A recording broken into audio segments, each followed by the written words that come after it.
한화 외국인 투수 한 사람 때문에 선수단 전체 분위기가 180도 뒤집혔다는 사실, 여러분 믿으시겠습니까? 사실 며칠 전까지만 해도 대전구장 주변에는 올해도 한화는 힘들지 않을까 하는 회의적인 한숨이 가득했습니다.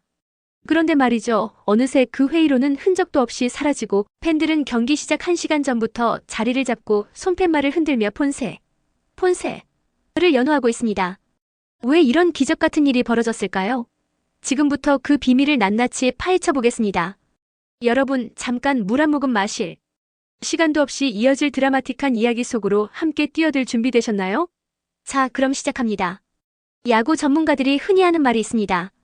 일본에서 조용히 던졌다는 평가를 받던 투수가 한국에 오면 갑자기 구위가 폭발한다.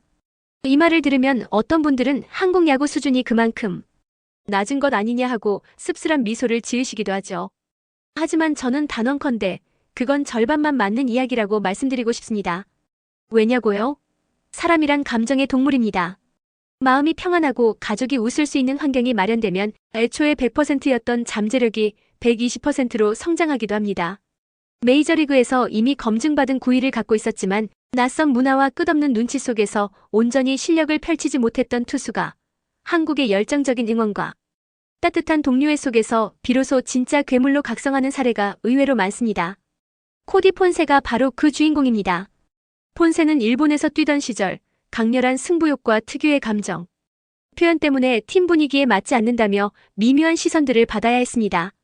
특히 한 야구 전문 칼럼니스트는 그의 마운드 세리머니는 시합의 흐름을 해친다라는 혹평을 남기기도 했지요.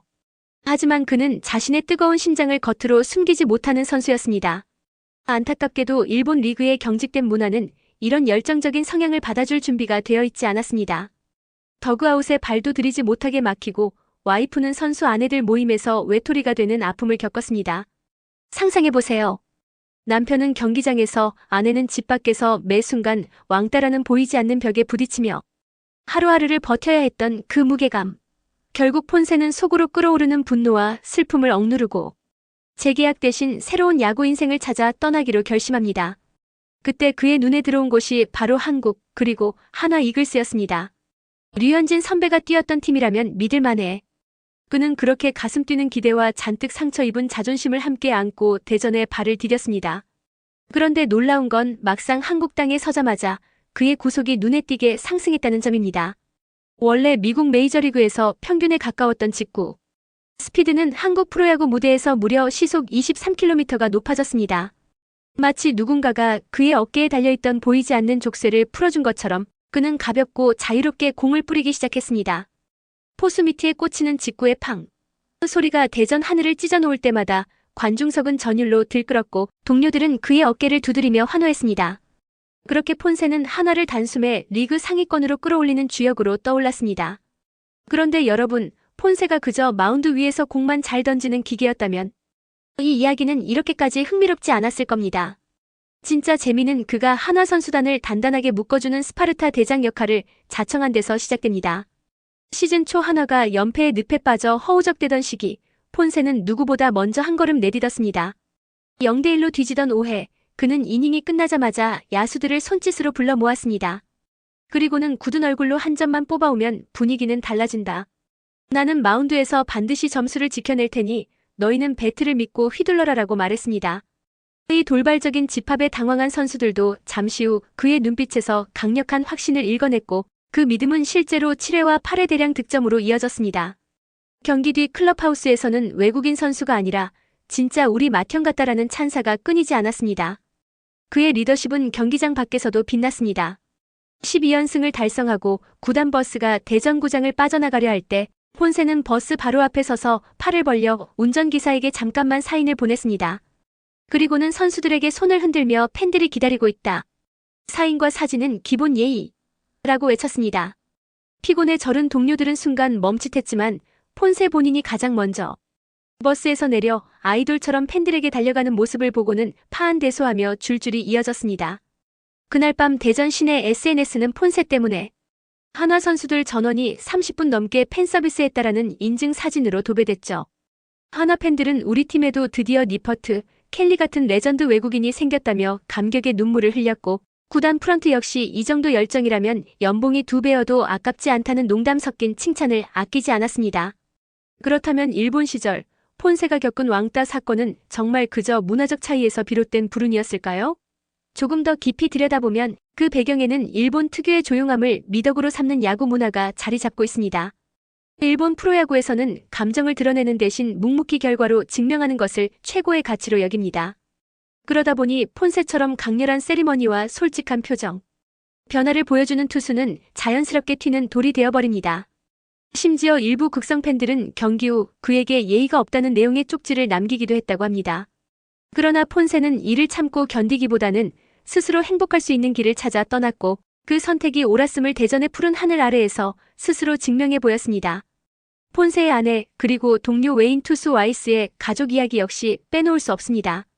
일본에서 아내가 겪었던 따돌림은 말로 다할 수 없는 고통이었습니다. 초대받은 모임에서 대화에 끼워주지 않고 스포츠카드 교환 모임에서 외국인이라는 이유만으로 참가를 거부당한 일화는 아직도 팬들 사이에서 안타까움과 분노를 동시에 불러일으킵니다. 하지만 한국에 온 뒤 이들은 완전히 다른 세상을 맞이했습니다. 하나 팬들은 경기장 밖에서도 선수 가족을 알아보면 응원하고 있습니다. 힘내세요. 라며 따뜻하게 인사했고 대전 시민들은 길거리에서 마주치면 하나 덕분에 올봄이 행복하다고 먼저 말을 걸어주었습니다. 그런 변화가 폰세 부부의 마음에 새살을 돋게 했고 덕분에 선수는 마운드에서 더욱 날카롭고 생기 넘치는 투구를 선보일 수 있었습니다. 여기서 잠깐, 정말 그 정도로 구속이 올랐을까? 라는 의문을 품으시는 분도 계시겠죠. 실제로 한국 프로야구 데이터 분석팀이 공개한 통계를 보면 폰세의 직구 평균 구속은 시즌 초반 153km를 찍더니 5월 들어서는 155km를 넘어서는 날이 더 많아졌습니다. 게다가 릴리스 지점이 포수 미티에 닿기까지의 거리가 2.1m로 메이저리그 투수 상위 10% 안에 드는 수치를 기록했습니다. 이는 단순히 숫자의 상승을 넘어 타자들이 느끼는 체감 속도가 시속 160km를 가뿐히 돌파한다는 뜻입니다. 이런 빠르고 날카로운 직구를 직선으로 던진 뒤 변화폭이 큰 싱커와 스플리터를 섞어버리면 타자들은 타이밍을 맞추기는커녕 방망이를 겨우 내밀다 허공을 가르기 일쑤입니다. 덕분에 한화는 올 시즌 팀 탈삼진 1위, 팀 평균 자책점 2위라는 눈부신 성적표를 받아들고 있습니다. 물론 폰세의 인생이 장밋빛으로만 채워져 있는 것은 아닙니다. 메이저리그 시절부터 그를 괴롭혀온 잔부상 이력, 잦은 피로, 누적 문제는 여전히 경계 대상입니다. 한화 코칭 스태프는 철저한 피칭수 관리와 회복 프로그램을 통해 그의 어깨와 팔꿈치를 보호하고 있습니다. 더 나아가 구단은 재활 트레이너를 전담 배치해 몸 상태를 세밀하게 점검하고 경기 일정이 빡빡한 주간에는 불펜 투구를 줄여 에너지를 비축하도록 돕고 있습니다. 무엇보다 폰세 역시 스스로의 약점을 인정하고 매일 경기 후 얼음 목욕과 스트레칭 루틴을 빠짐없이 지키면서 건강을 최우선 과제로 삼고 있습니다. 그러니까 그는 단순히 자존심과 파이팅만으로 던지는 투수가 아니라 과학적인 관리와 치밀한 루틴으로 자신을 한 단계씩 끌어올리는 연구형 투수로 성장하고 있는 셈이죠. 이쯤에서 그렇다면 다음 시즌에도 폰세를 볼 수 있을까? 라는 궁금증이 생길 텐데요. 문제는 외국인 선수 연봉 상한선, 흔히 말하는 셀러리 캡입니다. 연봉 총액이 정해진 상황에서 폰세처럼 기량과 인기를 모두 갖춘 선수에게 제시할 수 있는 금액에는 한계가 있을 수밖에 없습니다. 하나 프런트 내부에서는 이미 셀러리 캡을 확 늘리든가 아니면 구단 차원에서 후원 계약을 통해 보너스를 마련하든가 방법을 찾아봐야 한다는 목소리가 나오기 시작했습니다. 폰세 본인도 가능하다면 몇 년이고 더 이곳에서 던지고 싶다고 인터뷰를 통해 공공연히 밝혔습니다. 아내 역시 대전이라는 도시가 너무 정겹고 한국 사람들의 따뜻한 정과 응원 문화에 감동했다며 장기 체류 의사를 드러냈습니다. 팬들은 이 소식을 듣고 구단주님 제발 지갑 좀 열어주세요. 라는 댓글로 댓글창을 도배하며 애정 어린 압박을 가하고 있습니다. 여러분, 여기서 가장 인상적인 대목은 폰세가 보여준 행복야구의 가치입니다. 그는 단순히 승패를 넘어 야구를 통해 동료와 팬, 가족 모두가 하나로 연결되는 경험을 선사하고 있습니다. 실제로 그는 경기 없는 날이면 와이스, 국내 선수들과 함께 러닝 크루를 만들어 대전 한바츠목원을 달리고 아이스크림 가게에서 팬들과 자연스럽게 이야기를 나눕니다. 그러다 보니 선수와 팬 사이의 장벽이 사라지고 하나 가족이라는 공동체 의식이 싹 텄습니다.